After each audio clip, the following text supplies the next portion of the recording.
13 Questions by Mantranscending. Manhood in the Digital Age.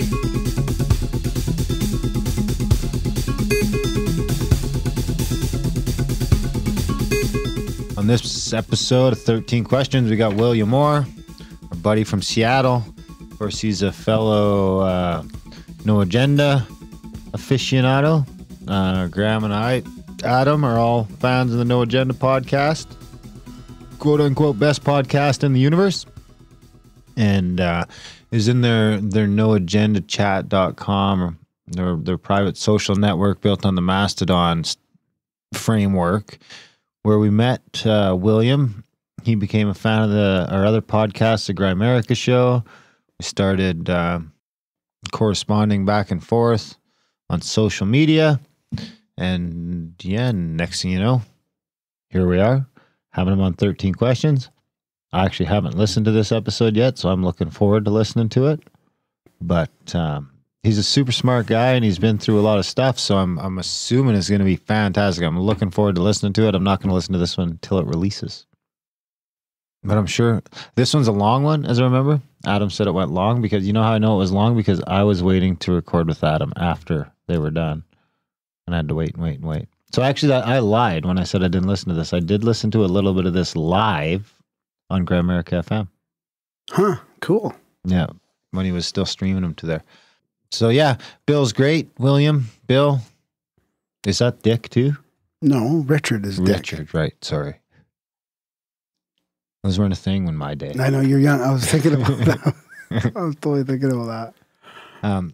Anyway, good week to sign up. Head over to 13questionspodcast.com. Hit the sign up button.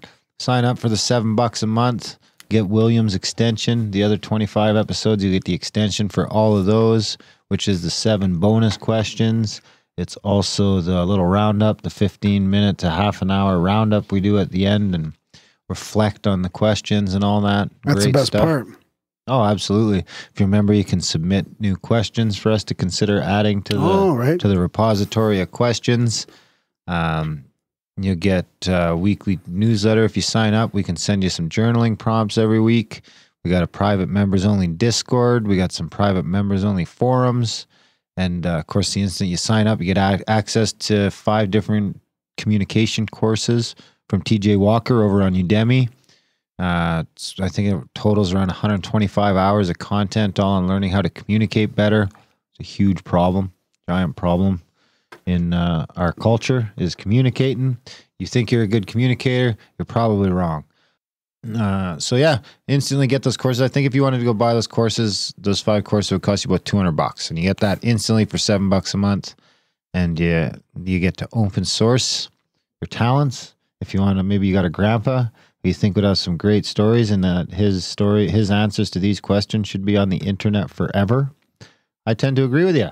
So why don't you sign up? Yeah, imagine sending that to your family as like a gift or something. Oh, that's a great idea. Ooh, just send the link. You know, here's a link to Grandpa on this podcast, you know? Yeah.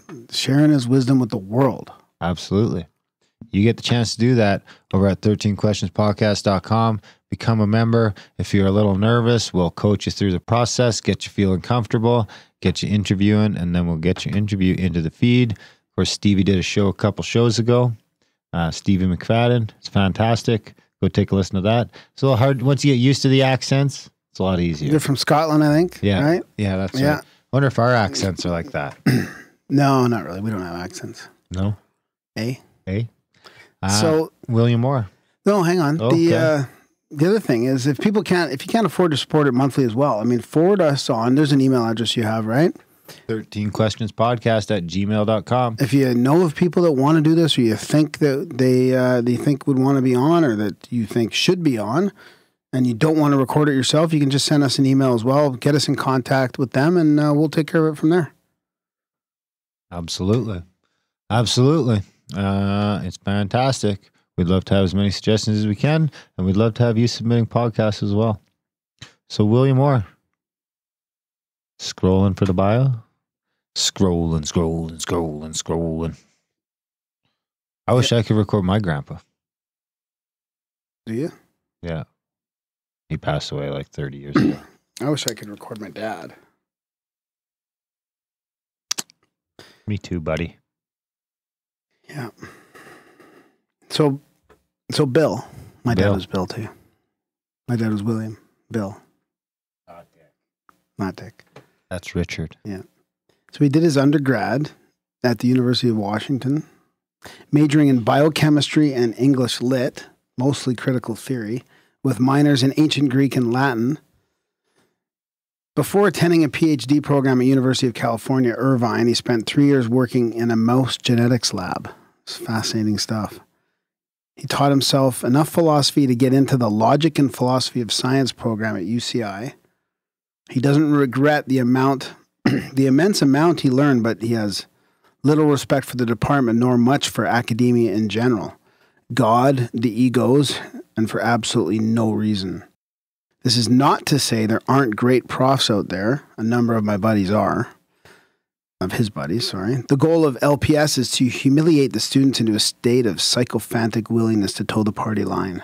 LPS focused on mathematical logic, set theory, metalogic, analytic philosophy, evolutionary game theory, history of select philosophy, philosophy of the biosciences, some linguistics, and not much else. He did enjoy studying Gottlob and Frege and Kant is one of his favorites. Plenty of evolutionary biology in there too.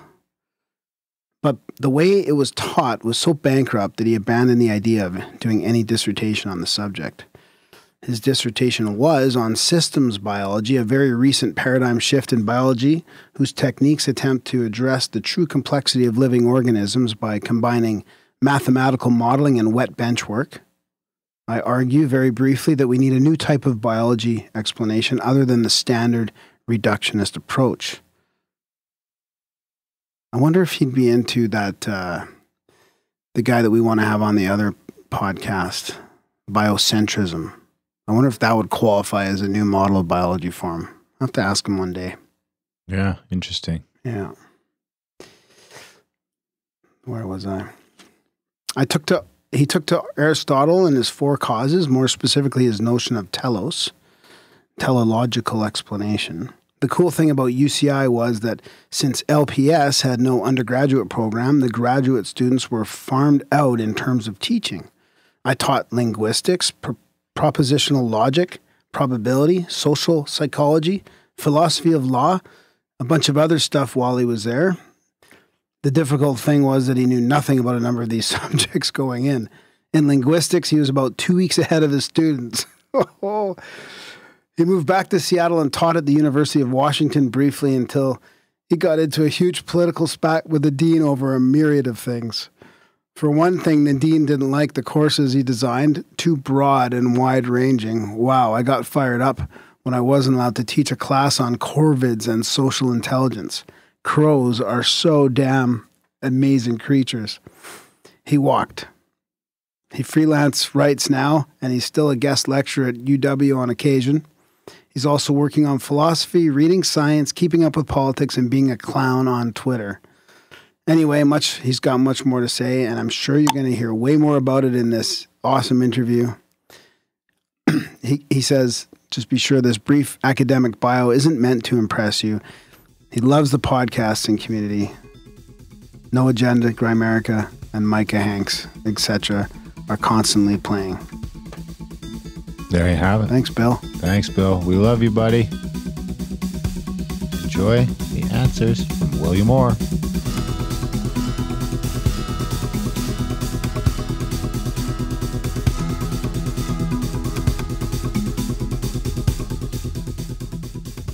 All right, welcome back to 13 Questions. Today we're going to be interviewing William Orr. William, how you doing? I'm doing all right, man. How are you? I'm doing great. So, you've had a chance to look these questions over. Would you like to jump right in? Absolutely. Sweet. What was the best advice ever given to you, and would you modify it at all today? Probably it has to do with damage control. Always have an exit strategy. I think that is pretty wise, honestly, and I would not modify that. I would actually, if I were able to go back, I'd probably follow it more closely. Is that kind of like have a plan A, B, and C, or always have a way to kind of dive out of it? Okay. But no, that's right. Because nothing's certain. All roads, tangle up in certain ways, and it's very useful to have another plan, sort of by the wayside, and So. What was the most important lesson you learned from your parents? Oh. Not to be like them. I sound cynical, but my dad was an excellent engineer. He actually designed the T600A model truck that's Kenworth that's on the road, and the design was adopted. It was an aerodynamic one, but a family man. Well, he was a family man, but his dynamic with my mom was just, such that I vowed to myself never to have a family until I cleaned up my own issues. And I mean, this is typical, for engineers. It's a stereotype, the inability to emote and communicate and stuff. I mean, he was a good guy, but but basically watching them, interact growing up, that was my main takeaway. What book has been most influential on your life, and why? Did you say book? Book. That's hard. I read, write, and teach for a living. So let me go back to, let's say, late high school, maybe, and I'll just pick one. Friedrich Nietzsche's Twilight of the Idols and the Antichrist. He wasn't a Satanist or anything. That's not what that means. But the Twilight of the Idols element was his critique of how people had adopted religion to, their own petty affairs, and how they didn't even realize that it wasn't doing what they thought it was doing for them. And that really did open my eyes up to, just to put it lightly, flaws, in religion, among other things, so I would honestly recommend. It's a small book, short book. He wrote it toward the end of his life. I would recommend that to anyone, honestly. So basically, it gave me some sort of beacon, if you will, for understanding, the religious madness, basically, in this world that continues. It hasn't abated in any way whatsoever. Nice. I like it. What daily habits or rituals do you have, and do you recommend them for others?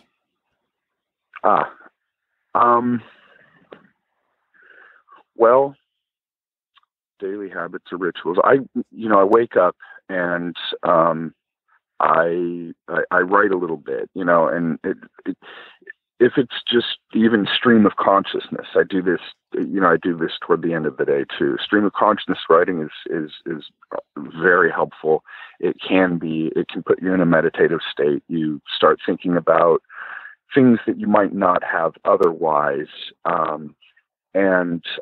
So yeah, I mean, put a bit of pen to paper. That's really, what I would recommend for anyone.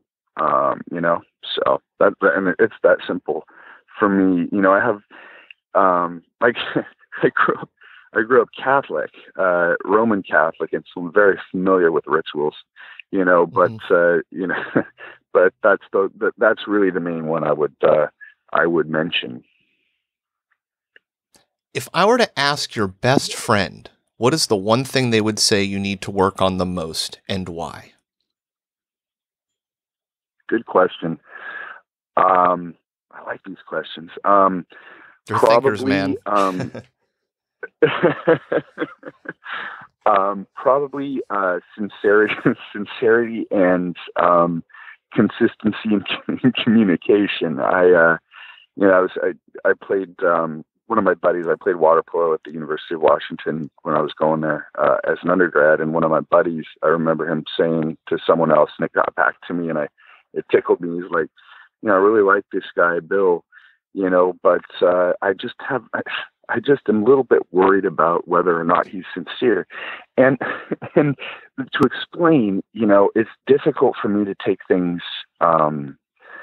seriously in the world in which we live today, and so my sarcasm will slip for other people into, insincerity, and as far as consistency is concerned, man, yeah, I'm in my own world a decent amount, and so with those, who are in my proximity, I'm in close touch, but others, they're often like, where the fuck have you gone? Right. Yeah. Yeah. What are you most curious about? Oh, wow. That's a great question. Probably, I'll just pick something out of the blue. Probably the route that theoretical physics is going these days. It's physics is like dudes in a sandbox, playing with little figurines and smashing them up. These particle accelerators. It's basically you just get something going real fast and then you try to fucking break it. And I'm skeptical of the degree to which that will yield substantive knowledge or important information about our world. Yet, when you go to these large, like string theory, assumptions, they're just way too abstract, and they don't give enough of a lattice, in my opinion, humbly, to explain a number of the anomalous events that we see around each other. And so, really, it's the quantum relativity theory, that break, the particle wave, all of that.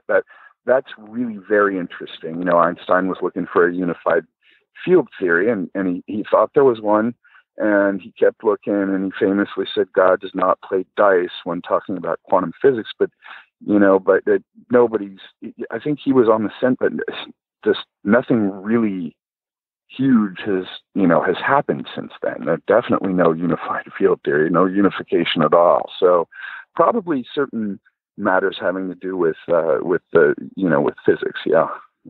Nice. The fundamental building blocks of everything. Bingo. Exactly. What was the most embarrassing experience of your life?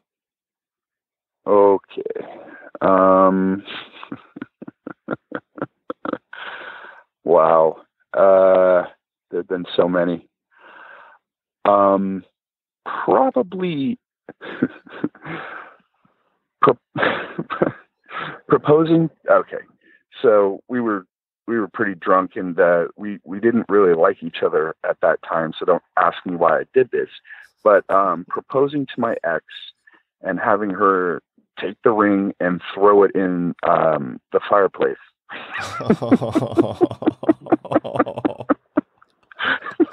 I'm glad I avoided that shit, man. Wow. That's a great story, though.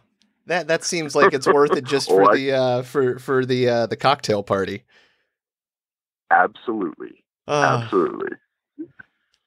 What is your greatest fear, and how did you overcome it? Definitely death. I think,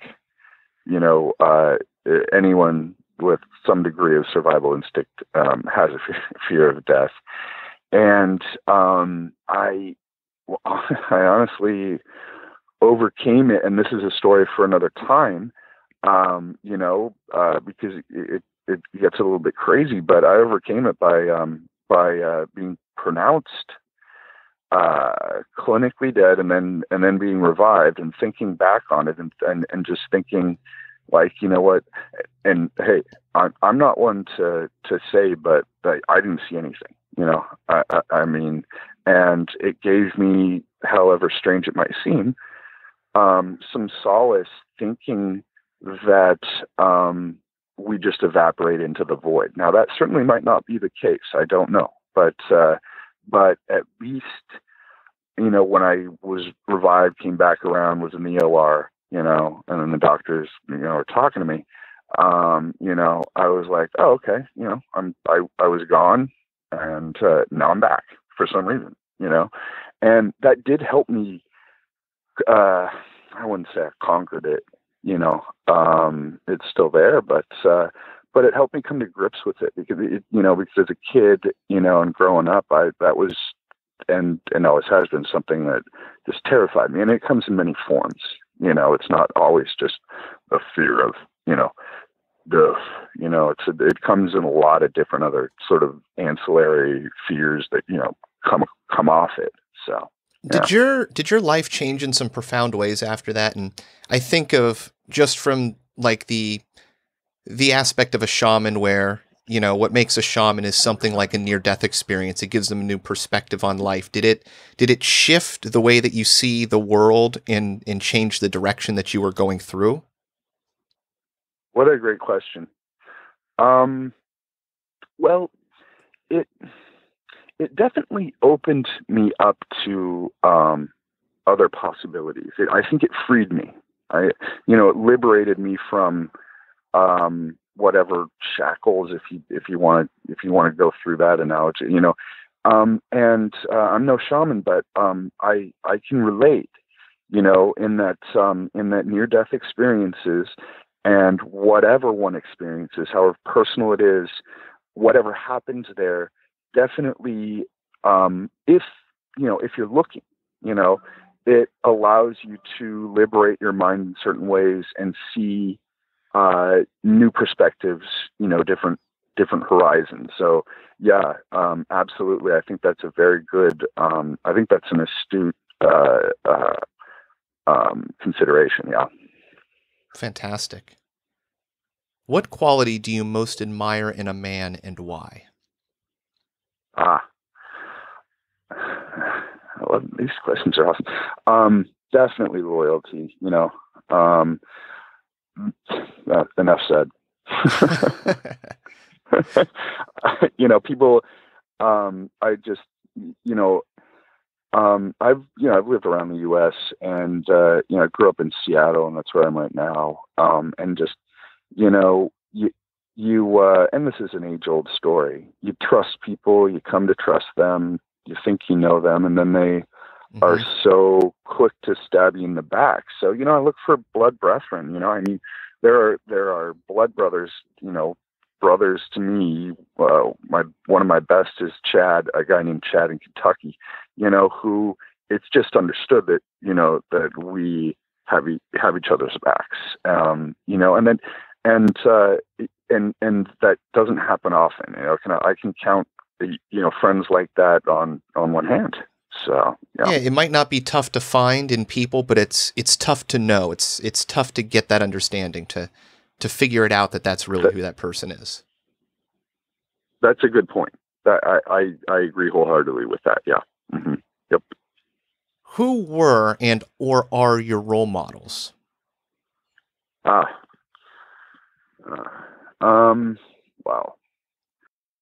Well, I have so many, you know, a lot of them would be, or some of them at least would be academics. I have a lot of respect for Noam Chomsky. You know, he's old, so you would use the R there, but he will soon be a were, unfortunately. And, you know, and I'll miss him. Shit. Wow. Henry Rollins. I could, you know, I could go on and, a mentor of mine, a professor, Leroy Searle is his name. He just retired. He's a emeritus now, from the University of Washington. You know, so we'll just go with, tripartite. Love it. Chomsky, Rollins, and Leroy Searle. Love it. Chomsky, Rollins, and your professor. That's an amazing trio. Yeah, that's right. Yeah. What institution of society or structural aspect of modern life would you change given the chance? Oh, wow. Okay.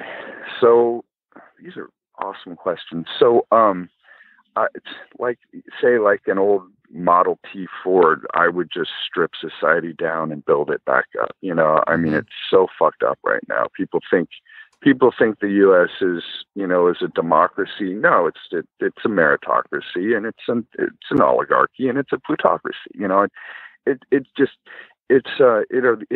the misunderstanding perpetuated, that equal, all are equal, and everyone, receives a fair shake and all of that bullshit is just not true. Living in Seattle, and I know it's this way, throughout the world, but, living in Seattle, the quality of life has deteriorated drastically, even in the past couple of years, but yet, these numbers, these fake numbers, about jobless, rates are pumped and everything. So I don't even know. I mean, you don't even want to get me started there, man.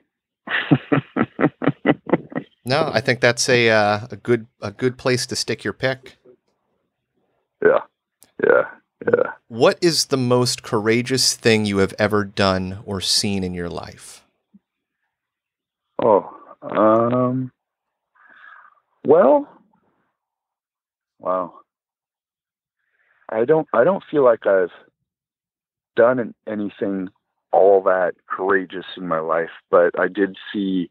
So I think I alluded to it. I grew up a swimmer and everything, and I did see when I was living down in California, there was this wicked undertow sucking. The kid must have been like 7, maybe 8. Out, and I was hanging out down there with some swimmers from the University of Washington, and one of them jumped in and followed this kid. But the undertow, out. If you don't know how to, if you don't know how to deal with the undertow, you're fucked, because you got to swim parallel to the shore to get out of it. He didn't know that, and so he got sucked out with this kid. None of us knew where they were. And for quite some time, shit was called in. They were, but he ended up saving this kid. Awesome. And got back to shore. Yeah, got back to shore, and we were like, "Hey, that's harrowing." Yeah, you could end up parallel. Yeah, you could end up in the Gulf and just lost forever. He got sucked out like a mile, maybe a mile and a half. I mean, he got sucked out quick. It's the ocean is nothing to be trifled with. Yeah, I love it. And that's a fun ride back with a 7-year-old who's tired in tow. Damn straight. Yeah. Damn straight. What rule do you have for yourself that you never break, and why do you think that it's important? Oh, great question. All right. I don't want to get too pretentious on your ass, but what comes to mind is that Hamlet quote, how does it go? To thine own self be true, and it must follow as does the night the day, thou canst not be false to any man. So basically, just fucking be true to yourself, and you won't be lying to yourself, and so you won't be lying to other people, because if you're lying to yourself and you don't know it, you're lying to the entire world and you don't know it. So I do like myself some Shakespeare every once in a while. Wow. It's my favorite answer to that question so far. Love it. Awesome. Awesome. What qualities should a man strive for in today's world?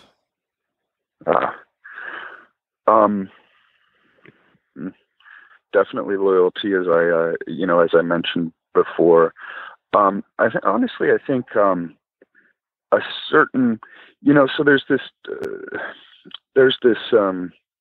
let's say ideal of masculinity that has been perpetuated through Hollywood culture. You think of Humphrey Bogart or Cary Grant or something, and then you got the whiny little James Dean, and there's this contrast, but the main trope has been of a dude who doesn't give a fuck about anything, and who basically treats women in a certain way. I think that needs to be overcome, honestly. And I know that's kind of a roundabout way of answering that, but I really do think that gentlemen in our society need to think about this idea of masculinity that has been portrayed. Now I'm one for strong men. I like that. Strength in a man is very important, but also a certain degree of empathy. I think the empathy element is really important, and I don't see that as much as I'd like. Yeah, people will throw up, ferocious rage or, enforcement or whatever you want to call that aspect of masculinity, but it has value if you need to protect your family against somebody who's trying to hurt them. So right. You can't smash that aspect, but you have to balance it with what you said, compassion and empathy, so that it's a tool in the toolbox and it's not in control.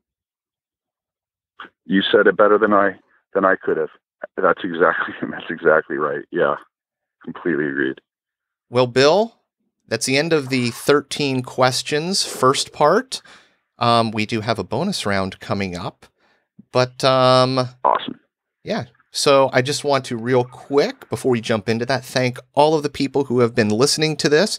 You can go to 13questionspodcast.com, become a member, get access to the premium podcast. We've got over $200 in communication courses over there by TJ Walker, prompted journaling exercise. We've got the community forums. And of course, you're getting the bonus questions coming up right now. All right, Bill, you ready? Absolutely. What would you tell your teenage self?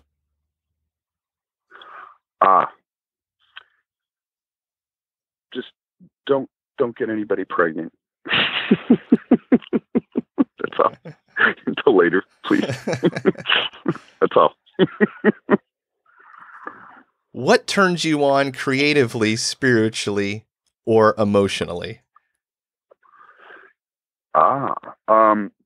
Well, a lot does, a lot has, and I hope, a lot will continue to, but this notion of synchronicity. So currently, Graham and Darren and Yell have gotten me thinking, and I'm going back to Carl Jung's very important work, more obscure, titled Synchronicity, but he calls it an incausal connection.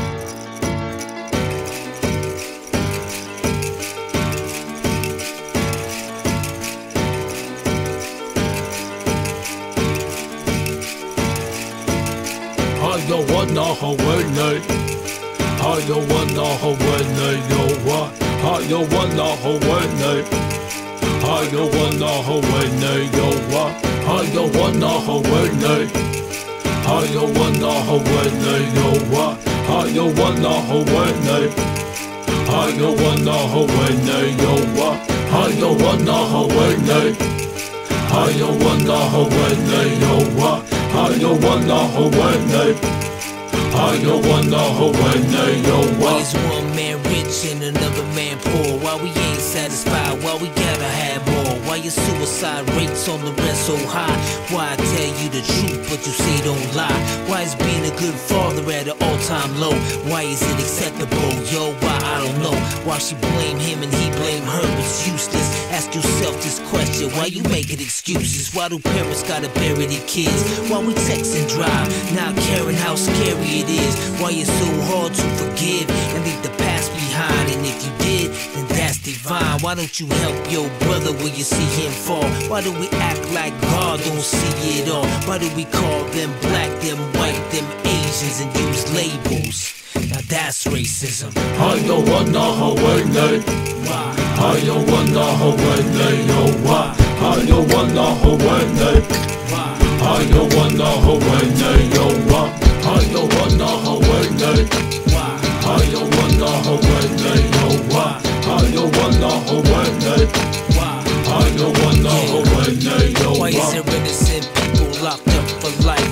While some people can't say nothing nice. Why do we always gotta obsession with all of the needs, and why won't you follow your dreams? Tell me why, that night when you took my dad, why'd you let me see my grandpa cry? And tell me why, and why do you choose to hide, even though you was born to fly? And tell me why, and why don't we turn from all the hate? And why don't we learn from all mistakes? Why do I keep on wrecking these fat beats, and teachers don't make more than professional athletes? And why, and why, and why,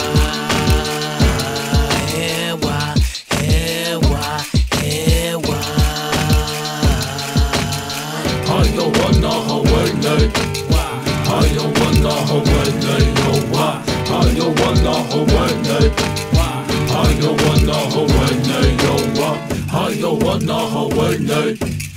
I don't wanna Hawaii. I don't wanna Hawaii.